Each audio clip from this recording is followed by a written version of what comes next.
everybody, it's John King. It is Friday, the 31st of January, and here I am with my weekly live market update. So a good amount of stuff I want to cover today. The Fed had met on Wednesday. Trump has done a lot of policy wrangling over the last 2 weeks. I want to share with you kind of what all that means, what I think the impact is to housing, and as my title says, will Trump's policies make homes affordable again? Before I go too deep, I want to say one thing really quickly. I often say this at the end, but I'm going to say at the beginning. I am in the business of doing mortgages, and so I am interviewing for the job of being your lender. Now, a lot of you are watching me, and you are future homeowners. I am speaking right now to current homeowners or friends and family you have that are current homeowners. Guys, now is the time to stop worrying about, hey, when can I time getting better interest rates, to look at pulling money out of my house to do a home equity or to do home improvements or to pay off credit card debts. And so my commercial, my paid announcement today is, hey, if you're looking to get some information about how to tap into your equity without losing your 2.5% interest rate, scan this QR code right now and get some information from me. I'll leave it floating up there. So I am a for-profit organization. This is one of the ways that I profit. And so if you are a homeowner or you know one, you might want to talk about ways you can tap into your equity to better put yourself in a good financial position. All right, so I'm going to move on now to what I want to talk about. So first of all, how are Trump's policies impacting or influencing mortgage rates? That is yet to be seen, but here's what we're seeing so far. Since November, when he was elected, we've seen interest rates climb pretty significantly, and they've stayed at the higher end of that range. Trump's policies are concerning in the short term to interest rates. His rhetoric, his talk is that long term, this is going to be good for interest rates. I think that that's a true statement. The problem is, how long is long term? And is 4 years long enough for us to see the long term? Now, I want to be really clear. I say this every time that I'm having conversations that are political in nature. I am not telling you whether I am a right or left leaning person. I don't care whether you are or not. I'm trying to talk factually about the markets and what I see in the markets. And here's the problem.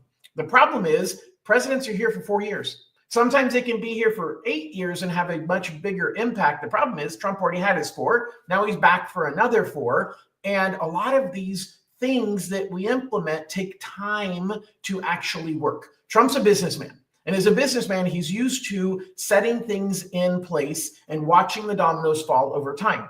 Well, in 4 years, that's a good amount of time.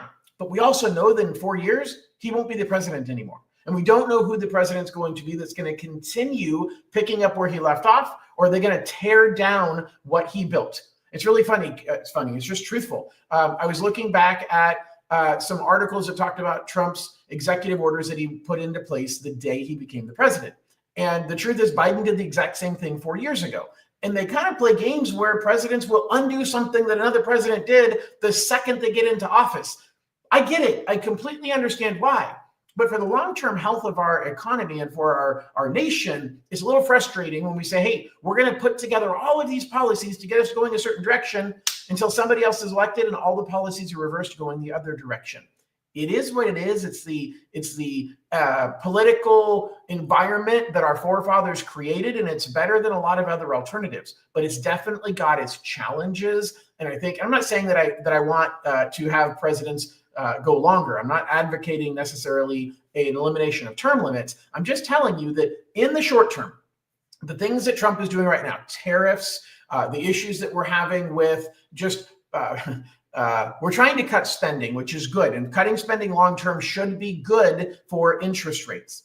But, and I know I'm touching on some very high profile items here.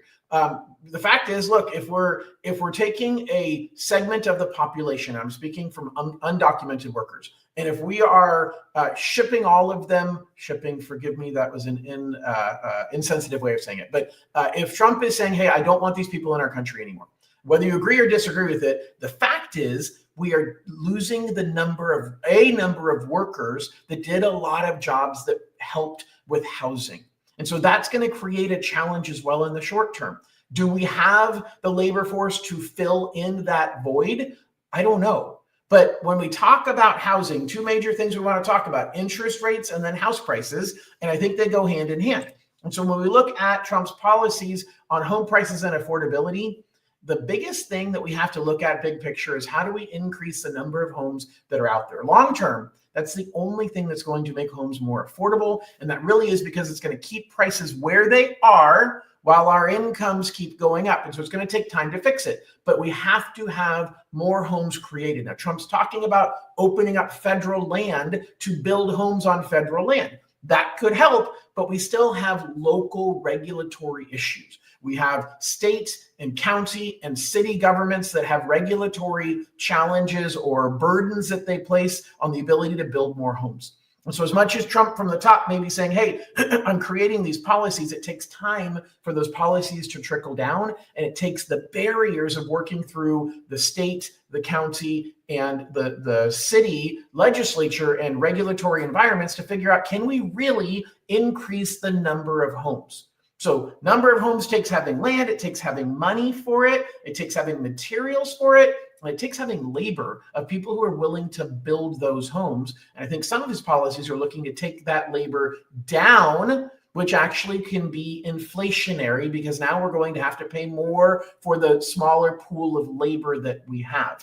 But that same thing could be deflationary because of the fact that we are basically creating more homes and more supply, which is going to bring supply and demand better in balance. Bottom line, guys, there's a lot of things that have happened just in the last 2 weeks that are creating a lot of turmoil. And if you watch my live stream from Tuesday night, I talked about the hiring or the funding freeze that happened that Trump announced on Monday. His office announced on Monday, the White House. And then Tuesday, it was blocked by a federal judge. And then on Wednesday, he rescinded that order.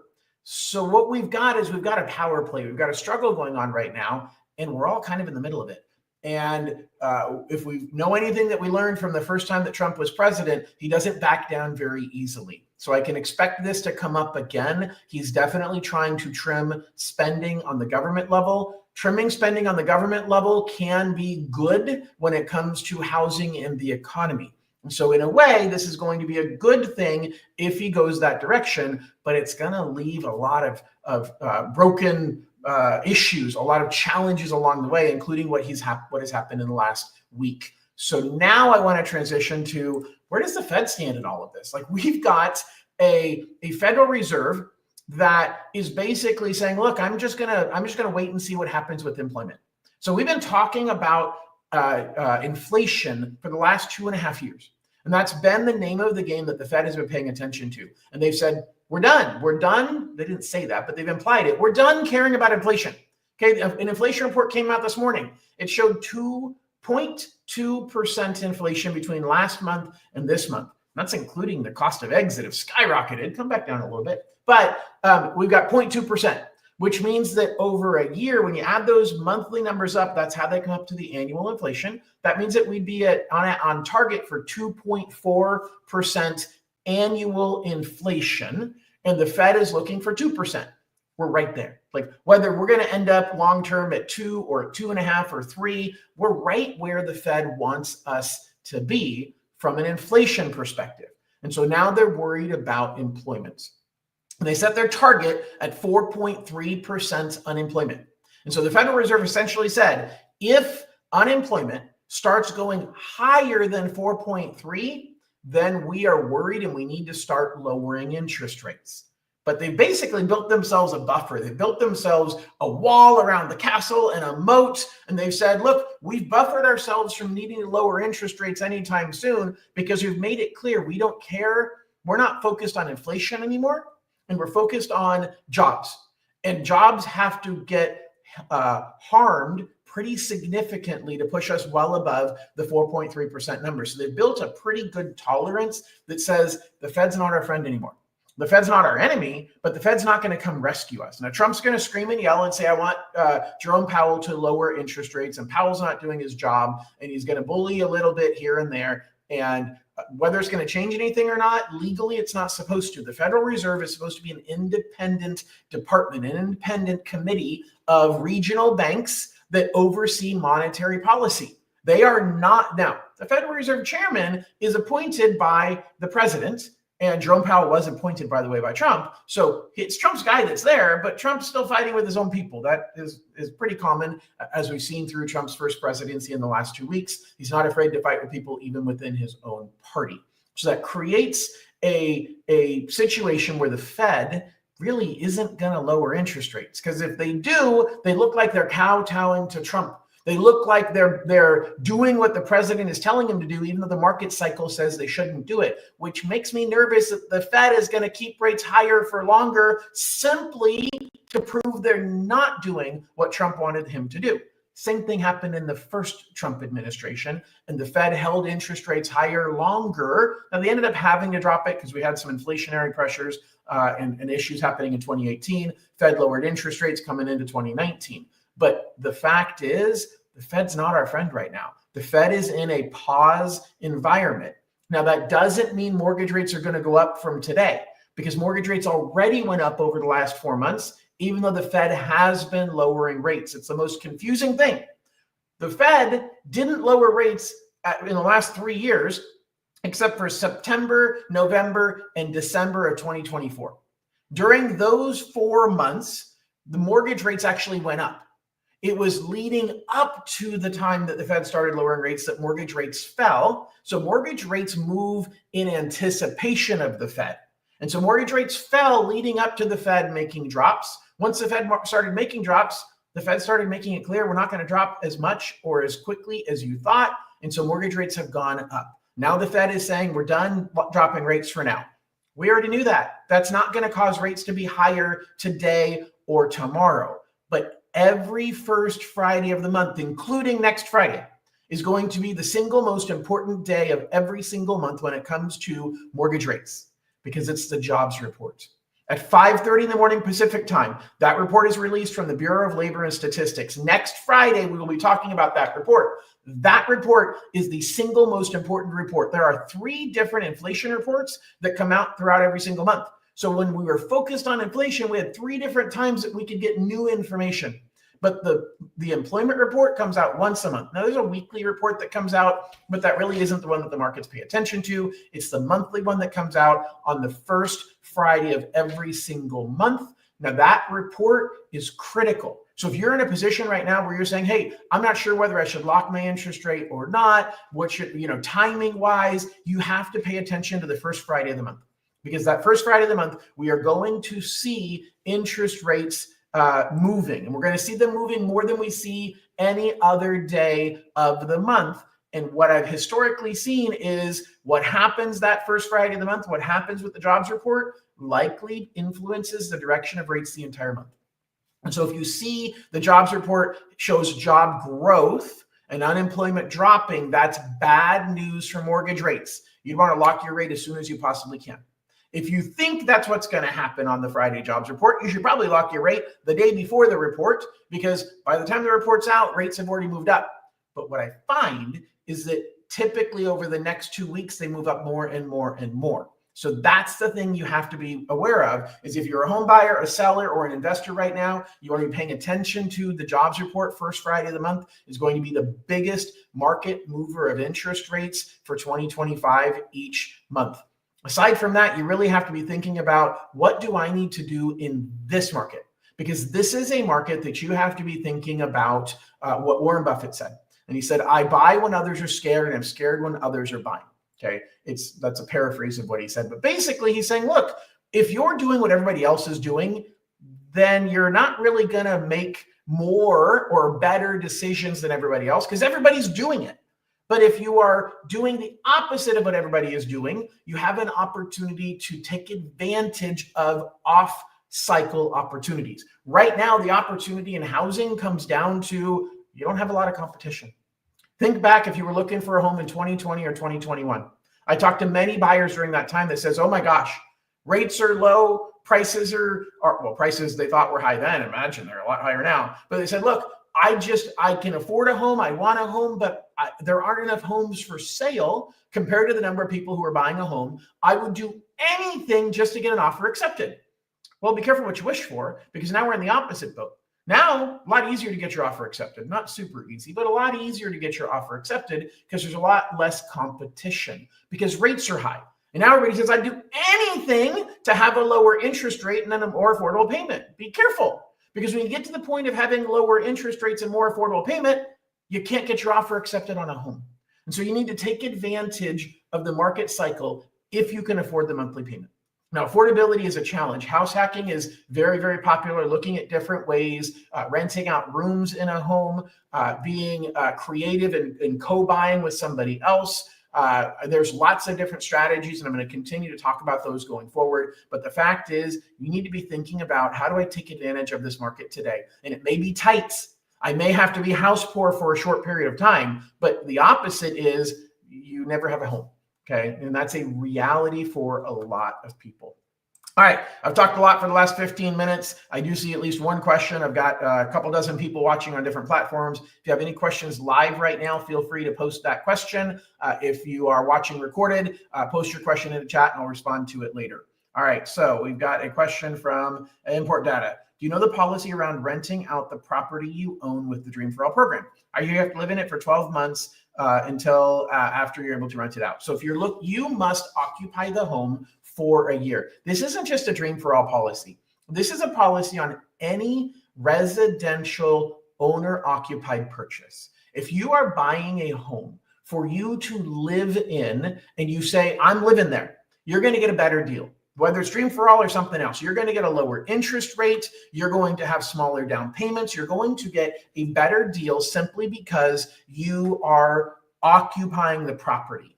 People don't let their home go as easily as they let an investment property go. And so for that reason, the mortgage industry says, look, we want your commitment that you are actually occupying this. And so there's two rules, they say. The first one is you have to move in within 60 days. The second one is you have to maintain it as your primary residence for at least a year. Now, this is about intent to occupy. Life happens. So you have to be careful, because what we're talking about is a bad word here. We're talking about mortgage fraud. I do not want you to commit mortgage fraud. I am not telling you ways to commit mortgage fraud. I'm simply sharing with you, this is about intent. If your intention when you bought the home is to move out in 6 months and rent it out, you've committed mortgage fraud. Because the paperwork says that you are going to live there for at least 12 months, that your intention is to live there for at least 12 months. If you say, John, I bought this house and it's 3 months later and we've outgrown the house because we just had a baby. It takes longer than 3 months to grow a baby. You knew 3 months ago when you bought the house that you were having that baby. You could have predicted that the house was too small for you at the time that you bought the house because you knew the baby was going to be here in 3 months. So that is mortgage fraud. If 10 months after you bought the house, you say, I've outgrown the house. Well, okay, I had a baby. Like, you don't have to tell me. Well, if I'm helping you buy the next house, that's where we have to say, hey, wait a second. You just did a house 10 months ago. Why are you buying another house now? It's not been a year. Well, I outgrew the house. We actually ended up having a baby and it was quadruplets. And so there we went from a family of 2 to a family of 6, and there is not enough room in this house. That makes perfect sense. If you ended up in a position where you had a tragedy with family members, an unfortunate reality is there are people right now that have family members in the Los Angeles area that lost their home due to the fires. If you had a family member that said, hey, I lost my home due to the fires, I need to move in with you, and you've outgrown the house, you need to buy another house. Now, you're not buying a second house equal size, not buying another house to say, oh, I'm going to let my family live in my house while I go move into the other one. Because that we don't believe. Because we're like, no. You're just going to stay in the one you're in and your family's going to move into the new one. Therefore, it's not owner occupied. So what you're looking at is, no, I'm buying a bigger house. Mom and dad are moving in with me. I'm going to take care of them. The fires was the impetus for this to happen. Well, we didn't expect that to happen.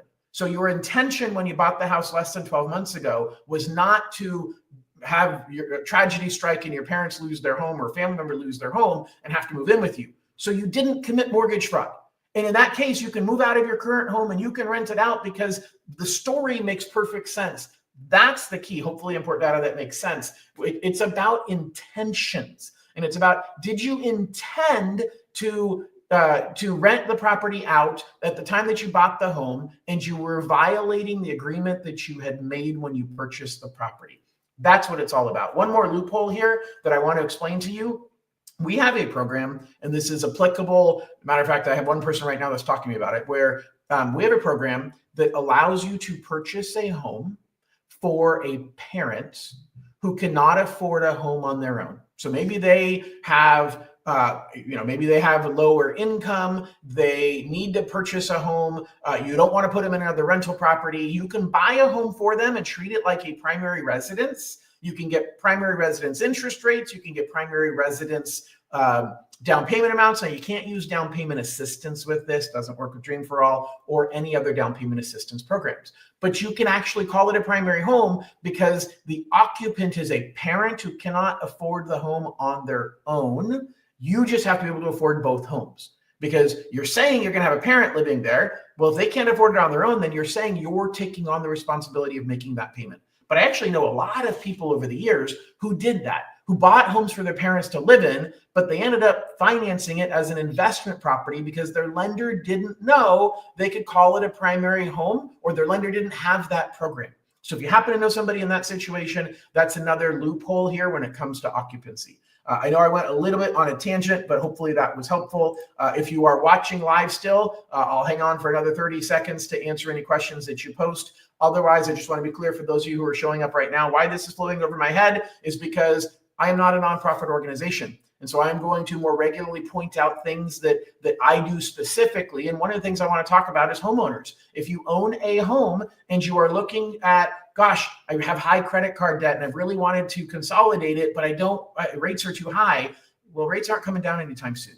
We have home improvements that you wanted to do, but you're waiting because interest rates haven't come down. They're not coming down anytime soon. Now is the time for us to have that conversation. So scan this QR code, check out, I got a short video on there, some information about it. We can schedule a time to talk and see what your situation is. If you are not a homeowner, you probably know one. I'd love for you to share this information with them.